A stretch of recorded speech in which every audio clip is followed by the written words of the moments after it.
kita jumpa lagi di channel YouTube Elina Sembayang Official. Oke teman-teman, kita kembali membahas soal-soal UKOM dan juga soal P3K kebidanan. Kali ini topik kita adalah tentang persalinan. Langsung saja kita mulai soal nomor 1.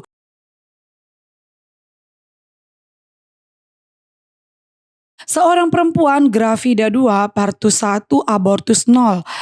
Usia kehamilan 39 minggu, ya berarti ini multi, datang ke puskesmas mengeluh mules sejak semalam, sudah mengeluarkan lendir darah dan sudah mengeluarkan cairan ketuban.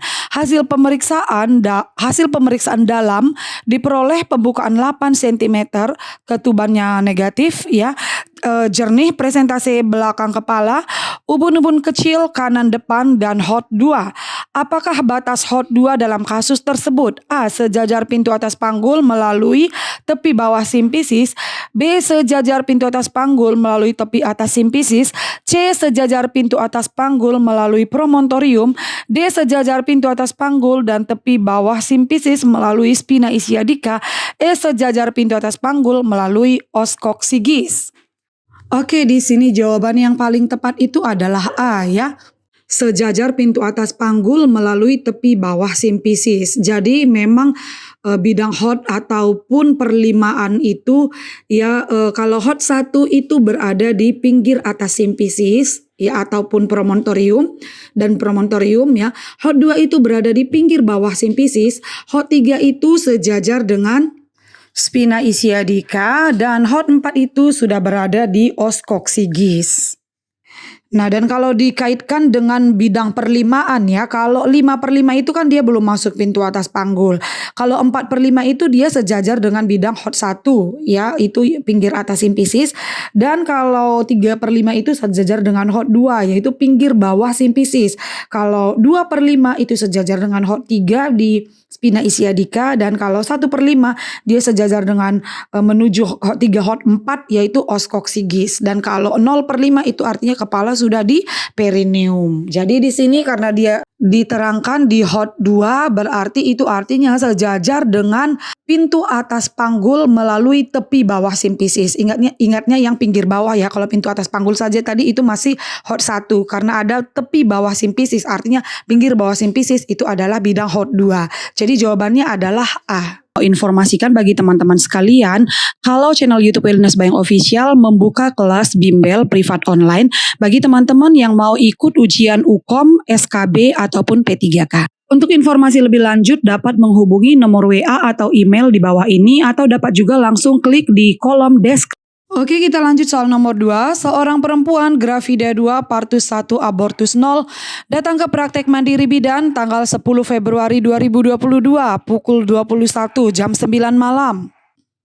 Keluhan mules dan keluar lendir kecoklatan dari jalan lahir sejak pukul 16. Nah, berarti dari jam 4 sore dia sudah merasakan mules kira-kira 5 jam ya, sudah 5 jam.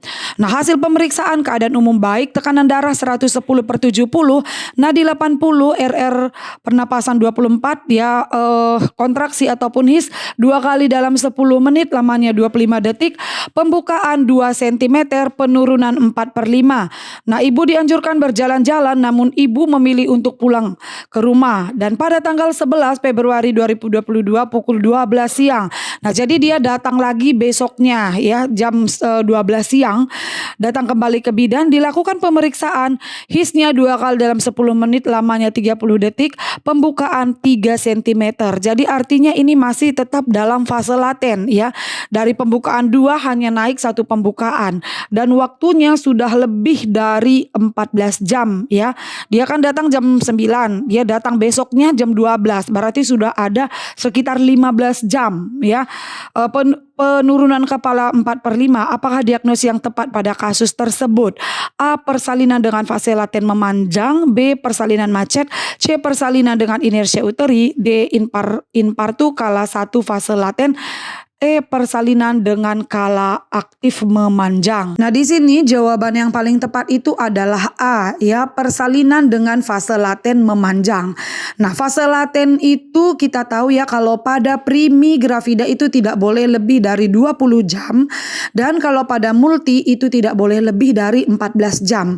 Sementara di sini kalau kita hitung fase latennya itu sudah lebih dari 14 jam ya. Nah, berbeda dengan kala 2 ya. Kalau kala 2 itu pada primi tidak boleh lebih dari 2 jam dan kalau pada multi tidak boleh lebih dari 1 jam. Nah, sementara kalau partus macet itu biasanya pembukaannya ataupun kontraksinya bisa saja berjalan dengan baik, tetapi penurunan kepala tidak turun gitu ya, masih tinggi. Nah, jadi karena di soal ini difokuskan datanya itu pada fase laten yang lebih dari 14 jam pada multi, maka jawabannya itu adalah A, persalinan dengan fase laten memanjang. Oke, soal nomor 3, seorang perempuan berusia 32 tahun, hamil yang kedua, datang ke rumah sakit mengeluh mules dan keluar lendir darah. Hasil pemeriksaan tinggi fundus uteri 40 cm. Nah, ini juga termasuk sebenarnya penapisan ibu bersalin. Tapi kita perhatikan di sini kalau pasiennya itu tidak ke praktek mandiri bidan melainkan ke rumah sakit ya. Janin tunggal hidup intrauterin, punggung kanan, presentasi kepala sudah masuk panggul, pembukaan sudah lengkap ya. Ubun-ubun kecil kiri depan kontraksi 4 kali dalam 10 menit, lamanya 40 detik, ketuban masih utuh ya. Apakah resiko yang dapat terjadi pada kasus tersebut? A, partus lama, B, partus maju, C, partus precipitatus, D, distosia bahu, E, posisi oksipito posterior. Nah, jadi di sini karena lebih difokuskan pada data tinggi fundus uteri 40 cm, berarti kita bisa menafsirkan berat badan janinnya itu lebih dari 4.000 gram. Jadi kita tahu kalau bayi yang lebih dari 4.000 gram itu akan beresiko mengalami distosia bahu ya. Jadi jawabannya di sini adalah D, distosia bahu. Oke, soal nomor 4, seorang ibu melahirkan di praktek mandiri bidan. Ibu mengatakan bayi baru saja lahir, plasenta belum lahir. Hasil pemeriksaan bayi menangis keras, warna kulit kemerahan. Apakah tindakan bidan selanjutnya? Nah, jadi ini artinya dari soal ini, dari kasus ini kita tahu bahwa bayinya sudah lahir dan plasentanya belum. Berarti kita sekarang memasuki manajemen aktif kala 3 ya, pengeluaran plasenta. Optionnya A, menyuntikkan oksitosin, B, cek janin tunggal, C, masase uterus, D, evaluasi perdarahan, E, melakukan PTT. Nah, jadi dalam kala 3 itu selalu kita ingat ya, oksi PTT plasenta masase. Oksi PTT plasenta masase itu ya. Nah, jadi sebelum kita mensuntikkan oksitosin, kita harus pastikan dulu tidak ada janin kedua ya. Kita cek dulu, pastikan apakah janinnya tunggal atau jangan-jangan ada gemeli ya, janin kedua. Nah, jadi setelah kita cek tidak ada janin kedua, maka kita beritahu ibu bahwa ibu akan disuntik, kemudian kita suntikkan oksitosin, barulah kita PTT, peregangan tali pusat terkendali, oksi PTT plasenta, kita lahirkan plasenta. Setelah plasentanya lahir, maka kita kembali cek, kita kembali lakukan masase ya, oksi PTT plasenta masase. Nah, jadi sebelum kita melakukan suntik oksitosin, kita harus cek janinnya itu, pastikan dulu janinnya tunggal. Jadi di sini tindakan bidan selanjutnya setelah begitu bayi lahir itu adalah cek dulu ya janinnya apakah tunggal atau ada janin kedua. Jadi jawabannya adalah B, cek janin tunggal.